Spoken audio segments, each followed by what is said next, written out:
The bronze fragment clicked softly against the felt cradle as the lake water struck the dock pilings below us. Once. Twice. Again. "You are absolutely certain?" Everly asked. Her cream cardigan was pulled tight around her shoulders, though the late summer night was warm. Both hands circled a coffee mug she had forgotten to drink from. The dock lights caught the pale line of an old scar on her left wrist and the fresh crescent her thumbnail had pressed into her index finger. I lowered the jeweler's loop and directed my spectral penlight across the fragment's recessed markings.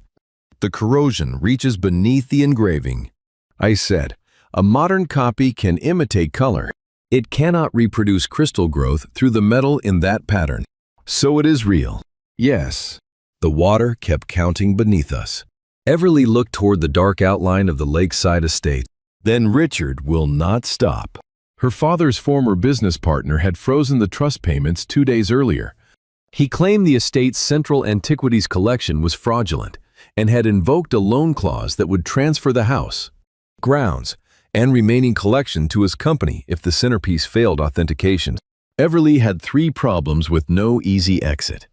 The estate secured the loan. Selling individual pieces before the dispute ended would violate the trust. Fighting Richard without admissible expert evidence would drain the last unrestricted account she had left. My accreditation allowed my findings to enter court without another preliminary review. And the hearing deadline left no time to find a second specialist willing to accept a contested collection. That was why she had driven to my office in the city. That was why I had followed her back to the lake. I covered the fragment with a microfiber cloth. "This confirms age and manufacture," I said. "It does not prove legal ownership.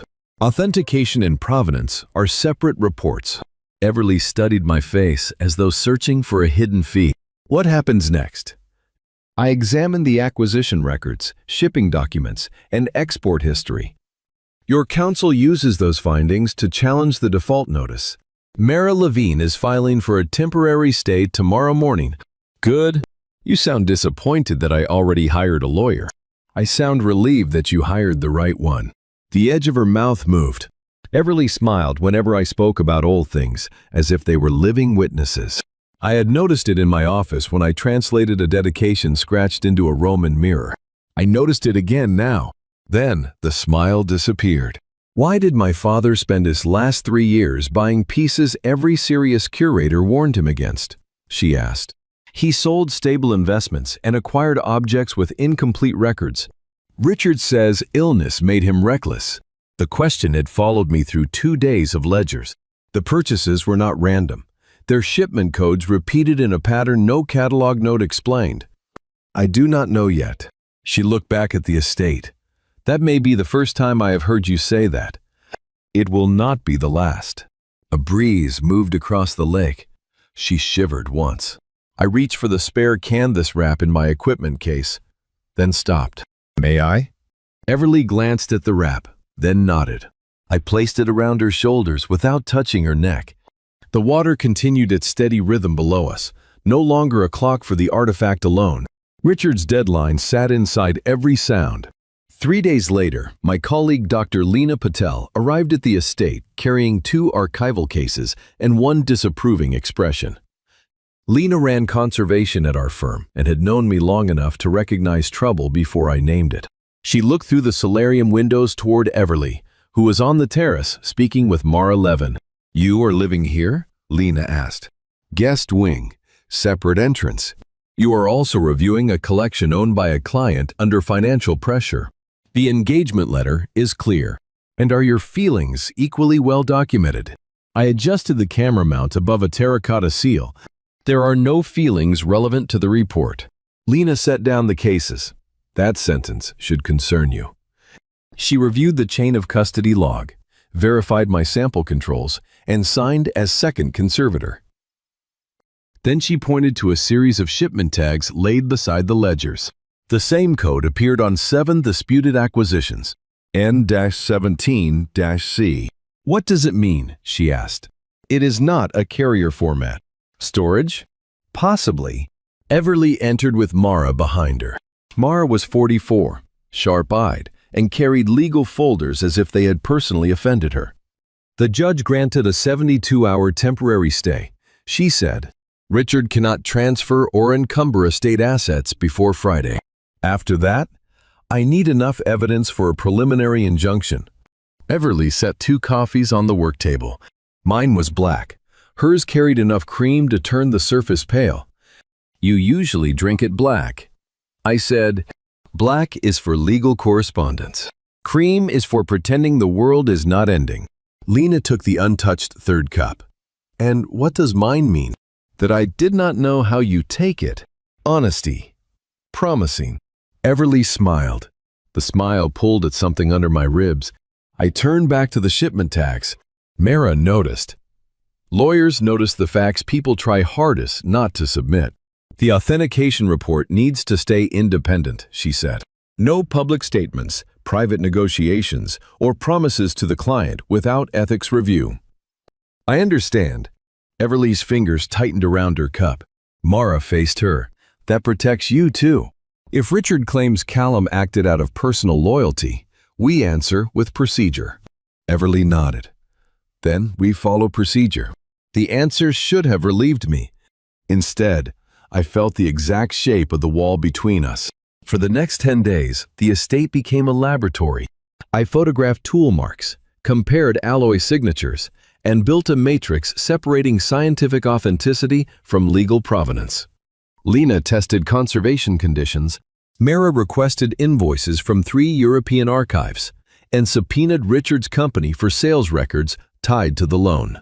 Everly worked beside us, translating her father's private shorthand and locating boxes no inventory mentioned. The house was too large for 4 people. Empty rooms amplified footsteps. Dust settled on furniture draped in white sheets. The grounds crew had stopped coming after Richard withheld trust payments. Each evening, Everly moved through the halls, turning off lights one by one. She never asked anyone to stay. That made me stay later. A thunderstorm broke over the lake on the 11th night. Rain struck the solarium roof hard enough to drown conversation. The lights flickered twice, then vanished. I secured a painted wooden panel inside its foam mount and followed the sound of a drawer closing in the kitchen. Everly stood at the island with legal papers spread around her. Gray storm light filled the room. Her thumb pressed into her finger again. The backup generator failed, she said. Richard filed a new objection. He claims the astrolabe crossed a border in 1945 without an export permit. May I read it? She slid the document across the counter. The cited gap was real, but wartime collections often moved under emergency custodial declarations instead of standard permits. I had seen the same phrasing in an archive outside Thessaloniki. This does not prove illegal export. I said, I can match the language to wartime custody records and attach the comparison to my affidavit. You can do that tonight? I can draft it tonight. Mara decides how to use it. The distinction mattered. Everly heard it. She leaned against the counter and closed her eyes for 1 second. I found the utility flashlight, reset the breaker, then started the generator manually. The refrigerator hummed back to life. When I returned, she was still standing in the same place. Have you eaten? I had coffee. That was not the question. I have not had time. I opened the refrigerator. Eggs, spinach, half a loaf of bread. Sit for 10 minutes. I said, eat half. Then decide whether you want me to continue. Everly looked toward the stool, then at me. You make food sound like a contractual option. It reduces resistance. That is deeply unromantic. I am cooking eggs during a power failure. Your standards are unrealistic. A laugh escaped her before she could stop it. She sat. I cooked while she watched from the opposite side of the island. The counter remained between us. I plated eggs, spinach, and toast, then placed her fork on the side that would not touch the wet papers. Everly looked at the bread. This may be older than the astrolabe. I have not authenticated it. She laughed again, softer this time. Relief entered the room, in small, ordinary pieces. Warm food, working lights, rain losing force against the windows. Halfway through the meal, she pointed to a passage in the legal objection. You explain old love letters differently from everything else. I kept my eyes on the affidavit notes. How? You stop sounding like a machine. Machines are efficient. They also do not blush when translating poetry. I do not blush. You did when you explained that medieval phrase about carrying someone's heart through winter. The room was overheated. Everly smiled over the rim of her cup. I returned to the affidavit before she could see how close she had come to the truth. The deposition took place 2 days later in a glass conference room overlooking the city. Richard Vale sat across from Everly in a tailored gray suit. He had known her since childhood and used that history like a blade wrapped in velvet. Your father was confused at the end. He said, "You know that. Let me spare you the humiliation of proving it in public." Everly's shoulders went rigid. Mara placed a hand beside her legal pad, not on Everly, but close enough to signal that she was not alone. Richard turned to me. "Mr. Gonzalez, you are 32, correct?" "Yes." "You manage authentication for a private firm, but you are not an attorney, an archaeologist employed by a government, or a judge." "Correct." "And Ms. Adams hired you after my company questioned the collection." "Yes." "Then your income depends on giving clients the answer they want." I opened the chain of custody matrix. "My income depends on reports surviving review." Mara slid my sworn declaration across the table. It separated alloy analysis, surface imaging, archive references, and ownership gaps into distinct findings. No grand claims. No blurred categories. Richard's attorney read the first pages, then whispered to him. Richard leaned back. "Experts can be mistaken. They can," I said. "That is why Dr. Lena Patel independently verified the samples, and why the Hellenic Archive supplied certified custody records." Lena sat behind us as technical observer. She raised one eyebrow at Richard. Mara spoke next. "Your company's challenge states the entire collection is fabricated. Mr. Gonzalez's report establishes that the central objects are ancient. Dr. Patel confirms the testing.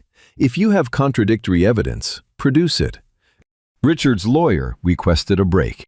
In the hallway, Everly stood near the windows with her arms crossed. "You dismantled him," she said. "The report did. You built the report. It is still work." She stepped closer.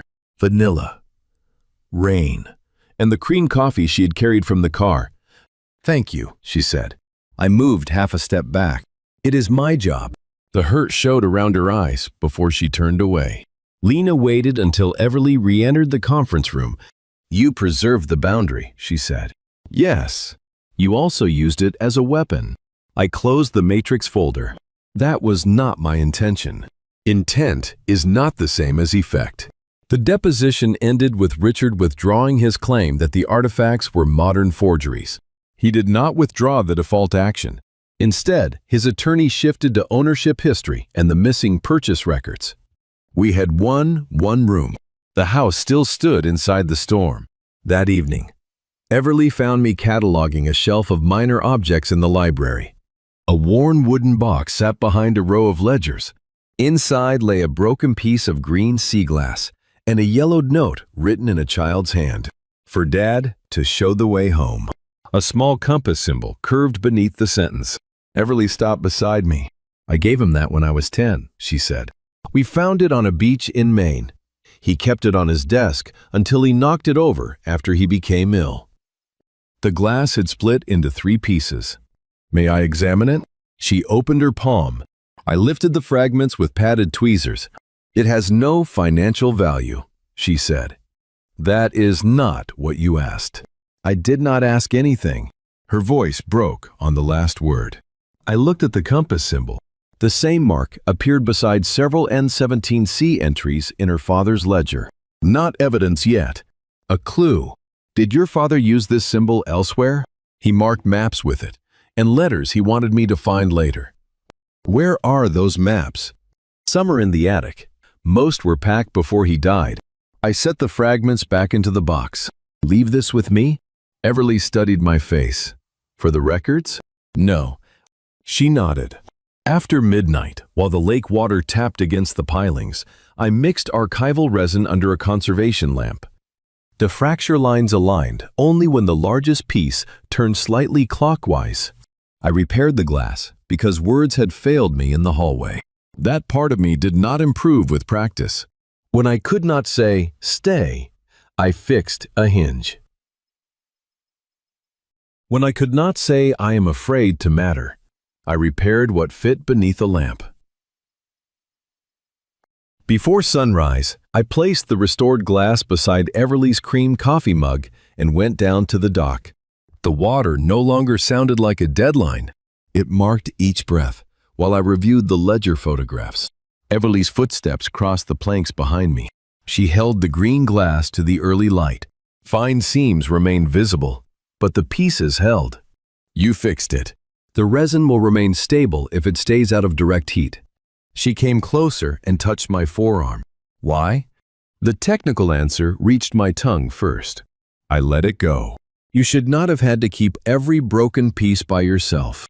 Her fingers tightened once, then released. "The compass mark is in my father's ledger," I added. "It may identify documents he hid intentionally." Everly looked from the glass to my tablet. "What do? We follow the mark." That morning gave us direction. At noon, Richard changed the battlefield. A financial site published a redacted copy of Everly's father's accounts. The article claimed he had purchased forged antiquities to conceal gambling losses, and that Everly planned a secret sale before creditors could intervene. By 1, 2 prospective museum partners suspended negotiations. By 2, a trustee resigned. The phone rang until Everly unplugged it. She stood in the library beneath her father's portrait, her face pale. He could not prove the pieces were fake, so he made my father look corrupt. Mara arrived with printed screenshots and a preservation notice. "We do not answer emotionally," she said. "We identify the source, demand corrections, and seek a restraining order if the leak came from sealed trust records." Everly looked at me. "Will your firm stand behind the authentication?" "Yes, if ethics approves the wording." I called Lena and our compliance director from the library table. We drafted a statement limited to verified facts. The central objects were ancient. The scientific work had been independently reviewed, and no evidence supported the claim of a planned secret sale. The firm approved it in writing. My name went beneath Lena's. Everly watched me press send. "If buyers walk away anyway." "This follows you," she said. "My statement does not promise market confidence. It states what the evidence proves. You are still doing it." "Yes." "For the job?" The room smelled of old leather and cold coffee. "No," I said, "but the statement remains professional." Her eyes held mine for 1 second longer than safety allowed. Then Mara's phone rang. The leak had come from an exhibit Richard's attorneys filed under seal. Mara requested an emergency hearing. The next 3 days narrowed around documents. The compass symbol appeared on an attic inventory. N17C matched a notation on a steamer trunk shipped from the estate's former coastal warehouse. I did not discover the answer by touching a lucky panel. Everly and I climbed into the attic with the inventory, a measuring tape, and her father's marked map. The trunk's interior depth was 4 inches shorter than its exterior. Everly found the release catch beneath a brass corner plate. Inside the false compartment lay shipping invoices, private sale receipts, and copies of wire transfers. The documents did not explain everything in one miraculous confession. They did something better. They created a trail. Richard had sold 7 pieces from the family collection through intermediaries during Everly's father's illness. The N17C purchases were attempts to recover those same objects from later owners. The green sea glass symbol marked correspondence Everly's father intended her to find if Richard challenged the estate.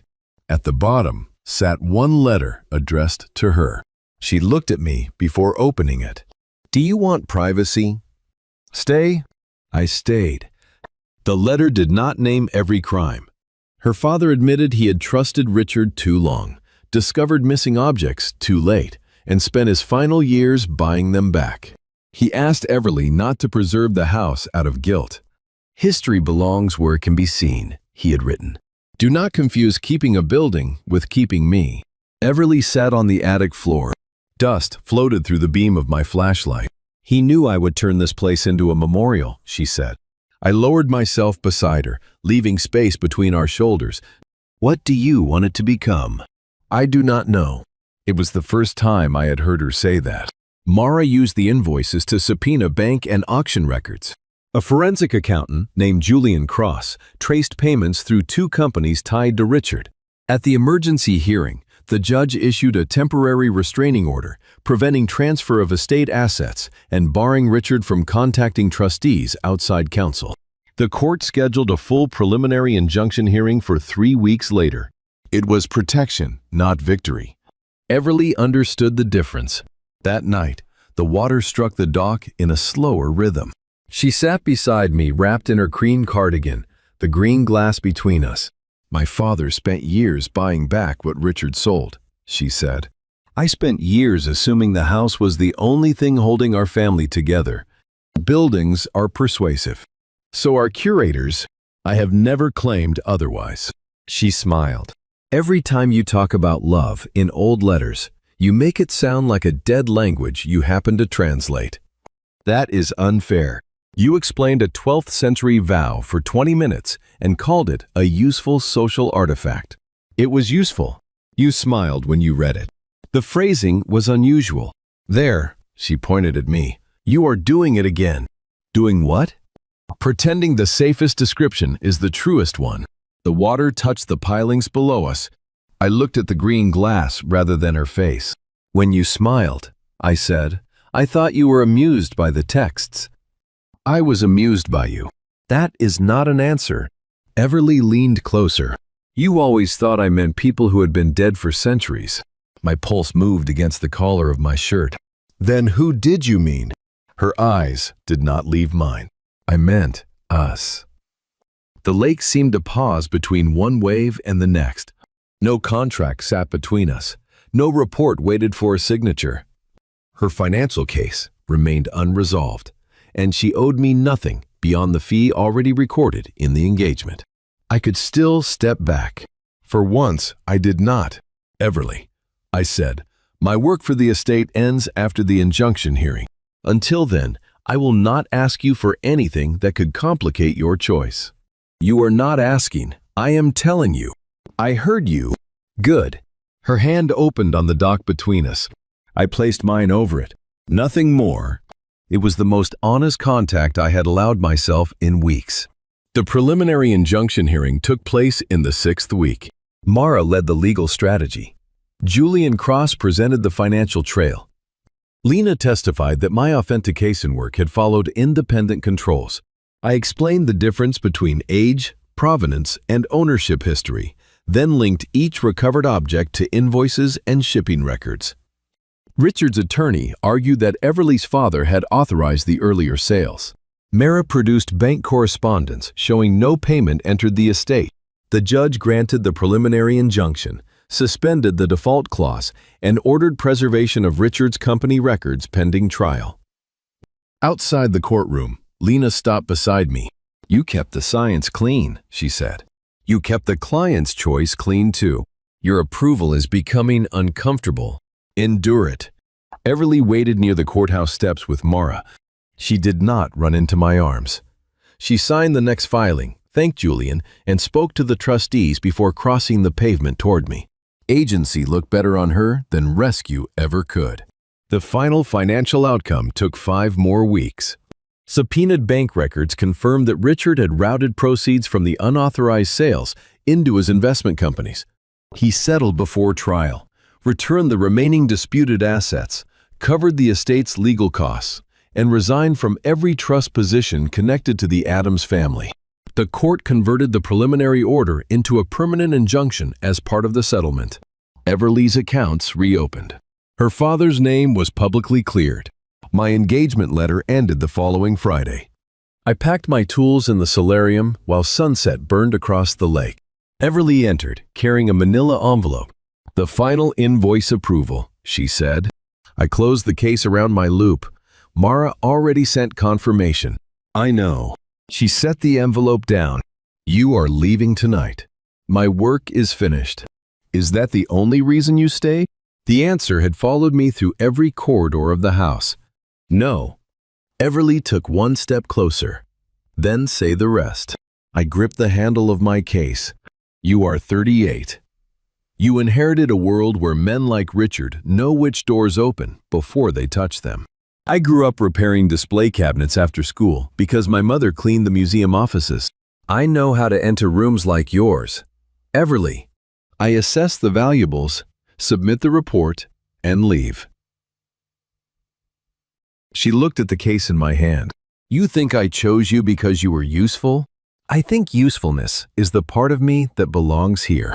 Her jaw tightened. I did not ask you to belong to the house. Silence pressed against the glass walls. I meant us, she said again. Not the estate. Not the collection. Not what you can repair. The case handle cut into my palm. I set it down. I do not know how to do this without making a plan. Then make one. I want dinner with you in the city next Friday. No invoices, no trust documents, no discussion of objects older than either of us for the first 30 minutes. 20, 30, 25. Agreed. Everly smiled, and this time I understood what it meant.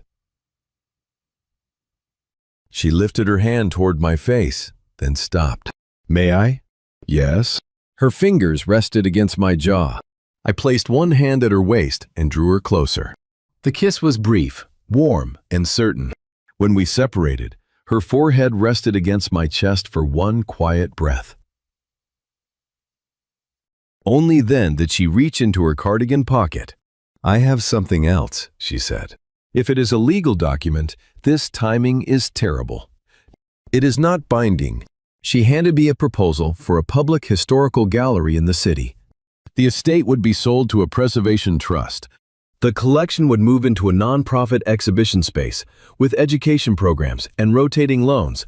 My name appeared only under a paragraph titled Potential Curatorial Leadership, subject to independent negotiation.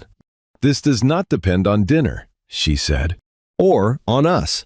I made the decision to sell before tonight because my father asked me not to live inside his memory. Mara drafted the proposal. You may reject it and still see me next Friday. I read the first page. You are certain about the house? I fought to keep Richard from stealing it. That does not mean I have to spend my life guarding it. What will you keep? Everly touched the green sea glass on the table. What shows me the way forward? I did not sign anything. I took the proposal to independent counsel the following week. 3 weeks later, after separate negotiations over governance, salary, liability, and creative control, Everly and I signed an operating agreement as equal directors. By then, we had gone on 4 dinners. At the first, she allowed 25 minutes before asking about a 17th century love token. At the second, I repaired the loose clasp on her handbag while claiming not to be nervous. At the third, she caught me tightening a restaurant chair screw with a coin. You repair things when you do not know what to say, she said. The chair was unstable. You like me. The two facts can coexist. She laughed so loudly, the waiter smiled. 1 year after the night on the dock, city traffic moved beyond the tall gallery windows in a steady current.